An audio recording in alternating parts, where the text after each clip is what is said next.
Have you ever written down a goal and then months go by and then you realize you're no closer to that goal than the day you wrote it down? Yeah, I've been there too, and it's very frustrating. In this video, I'm gonna dive deeper into why. I'm gonna go deep into goal setting, how to work backwards and create a map, and talk about why you need a system in order to achieve your goals. If you're ready for that, let's get into it. This is the third and final video of a three-part series. If you haven't watched the first part, I highly suggest you go do that. You can do it after this video, that's fine. But the first part talks about why you cannot maintain the motivation to see your goals out. The second part is about the fastest way to get your motivation back, dopamine detox, and this part is diving deeper into goal setting and how to actually do it. So yes, you should write down your goals every day as a good reminder. You need that. But we forget every time we write down a goal, we're trying to become someone better. We're trying to better ourselves. We're trying to change. We cannot keep the same habits and achieve that goal that we want. Like Einstein once said, that we cannot solve a problem at the same level of thinking it took to create it in the first place. We cannot lose 30 pounds with the same habits that created the need to lose 30 pounds. You're trying to create a new identity, someone who's capable of losing 30 pounds. You need to put yourself in their mindset. You need a new system, and systems are essentially habits. So let's stick with that example. Let's say I wrote down a goal to lose 30 pounds in, let's say, 4 months. Now, I have to ask myself, what are the habits of someone who's capable of losing 30 pounds? What are the habits of that future person, that future fit person? Okay, let's break that down. They go to the gym 5 times a week, they eat healthy, and they drink a ton of water. Those are core habits. Now you have to break it down further. Okay, going to the gym 5 times a week. What phase of the day am I going to do that in?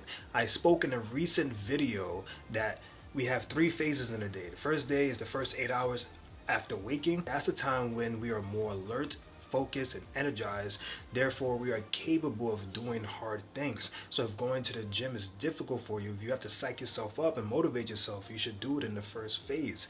But if it's not too difficult, you can do it in the second phase, which is 9 to 14 hours after waking. So afternoon going into the evening, that's the phase where we're more relaxed and mellow. So you need to figure out which phase you're going to go to the gym.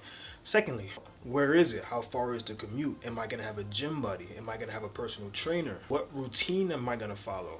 Now let's move on to eating healthy. How do I break that down? What are the micro habits of that? Am I going to meal prep every Sunday for the whole week so I can avoid overeating and binging? What adjustments am I going to make? And then drinking a ton of water. Am I going to buy a 32-ounce water bottle, a 64-ounce water bottle, or a gallon water bottle with me all the time? Which size water bottle am I going to carry with me? Do you see how we got from I just want to lose 30 pounds to where we are now, and how powerful this strategy is? Working backwards and figuring out the habits of the person who achieved that goal. Now you know their lifestyle, and now you can put yourself in that person's shoes, which is going to be you in the future. So if you answered all of those questions that I just asked, it should look something like this. Okay, I'm going to the gym at 7 a.m. I'm going to get a personal trainer. I'm going to grocery shop and meal prep every Sunday. I'm going to get rid of all my junk food. I'm going to buy a 64-ounce water bottle and carry it with me everywhere. And every Sunday I'm going to weigh myself to keep track of my weight. And then boom, 4 months pass by and you lost 30 pounds. See, now you can do this with every goal you write down. Again, let's say you want to read more books. Okay, what are the habits of someone who's an avid reader? They probably have books laid out everywhere in their house, on their bedside table, on their office desk table, on their coffee table. They probably have books on their phone. They probably have Audible downloaded so they listen to their book on their commute rather than music. They're probably inside of a book club discussing the book they're reading. They're probably in a community online discussing the book they're reading. Break down the micro habits. You want to become financially responsible. What's the habits of a financially responsible person? Are you going to have money come out of your paycheck to go into a savings account automatically? What budget are you following? Are you questioning your spending habits? Do you have your spending habits out on a spreadsheet, maybe in an app such as Mint, where you can see where you're spending most of your money? You can see it by categories: groceries, entertainment, etc.